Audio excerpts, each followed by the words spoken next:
नमस्कार साथियों, मैं हूँ सेहन यादव से स्टडी एग्जाम में आपका बहुत बहुत स्वागत है। सब फ्रेंड्स, आप लोग देख सकते हो कि जो कोनका जो रेलवे स्टेशन है और जो रेलवे कमांड है उसको फाइनली अब पूरा मुंबई से लेकर के गोवा तक जो है कि एक सिस्टम कमांड को अब हैंड ओवर कर दिया गया है, वो मर्ज कर लिया गया है। दोस्तों, इससे पहले क्या हुआ करता था कि जो मुंबई से लेकर के कोणार्क जो जो एक रेलवे सिस्टम है, तो वहां तक होता था। बीच में गोवा से कुछ चीजें थी जो कि हम लोग इस समान मतलब इधर मुंबई से लेकर गोवा तक के जो सी साइड के जो रेलवे स्टेशन है, ब्रिज चलती है हम लोगों की, तो उसमें कमांड नहीं था, तो अब उसको फाइनली ऐड कर लिया गया। ओके, इस फाइनली ऐड करने से ये प्रॉब्लम सॉल्व होगा कि हमारे इंडियन रेलवे का जो मैनेजमेंट सिस्टम है वो सही होगा। उसके बाद से होने के बाद यात्रियों को सुविधाएं मिलेगी और ट्रेवल करने में सिस्टम ज़्यादा हो सकते हैं, लंबी दूरी तय कर सकता है और किसी को ट्रेन चेंज करना ना पड़े, उतरना ना पड़े, फिर अदर अपॉर्चुनिटी लेकर के उसे आना ना पड़े। ओके, तो दोस्तों हम लोग इस बारे में जानेंगे, डिस्कस करेंगे। सो कहाँ तक हुई है, इसका क्या रीजन रहा है, कि इस पर क्या इम्पैक्ट पड़ सकता है यात्रियों को। सो आप लोग से रिक्वेस्ट है, प्लीज़ मेरे चैनल को लाइक शेयर और सब्सक्राइब जरूर करें। चलिए आइए चलते देखते हैं। दोस्तों, कोणार्क रेलवे का भारतीय रेल में होगा विलय जाने क्या है इसके मायने। इसके मायने सिंपल है दोस्तों। ये कोणार्क रेलवे है, इसको स्थापना 1990 में रेलवे मंत्रालय ने की थी, जिसका उद्देश्य था कि चट्टानी पश्चिमी घाटों के माध्यम से रेलवे लाइन के निर्माण के कठिन काम को पूरा करना और इससे यात्रियों को सुविधाएं मिलना ताकि उन्हें मिल सके। दोस्तों, इस रेलवे से जो चलती है वो बहुत सारे ब्रिजेज हैं, पहाड़, उसके अंदर सुरंग काट के पहाड़ पुल बनाई गई है, अंदर में अंडरग्राउंड बनाई गई, तो उसके बाद अंदर गई है। ऐसा आप यहाँ देख सकते हो। ओके, तो महाराष्ट्र सरकार ने पिछले जो कि तौर में कोणार्क रेलवे कॉर्पोरेशन लिमिटेड के आरसीएल को भारतीय रेलवे में व्यय करने पर सहमति जताई थी।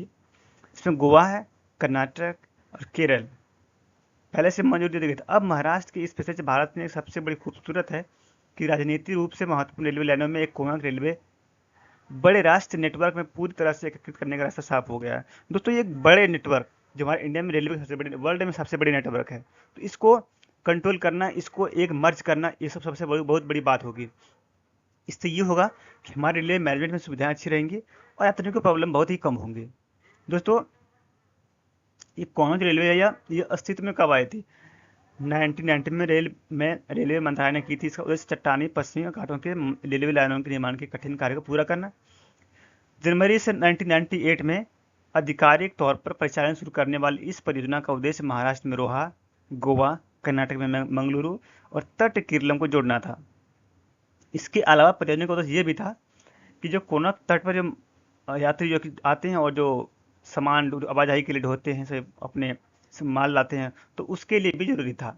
कोनक रेलवे 741 किलोमीटर की लंबाई के साथ यात्रा के समय बहुत तो कुछ काफ़ी कम कर दिया गया है, इसे डिस्टेंस कम कर दिया। अब मर्ज होने के बावजूद क्या होता है कि डिस्टेंस कम हो जाती है, तो आपको सुविधाएं और जल्दी पहुंचने की संभावना रहती है। दोस्तों, इसमें जो क्षेत्र आते हैं वो प्रमुख कस्बों और शहरों से जोड़ा गया है। दोस्तों, एक समझ सकते हो कि शहर से एक मिनी गांव, मतलब कह सकते हो कुछ ना कुछ डेवलपमेंट होती है, बट एक शहर के ऐसे डेवलपमेंट नहीं होती, उस जगह से दोनों को कनेक्ट कर दिया गया है।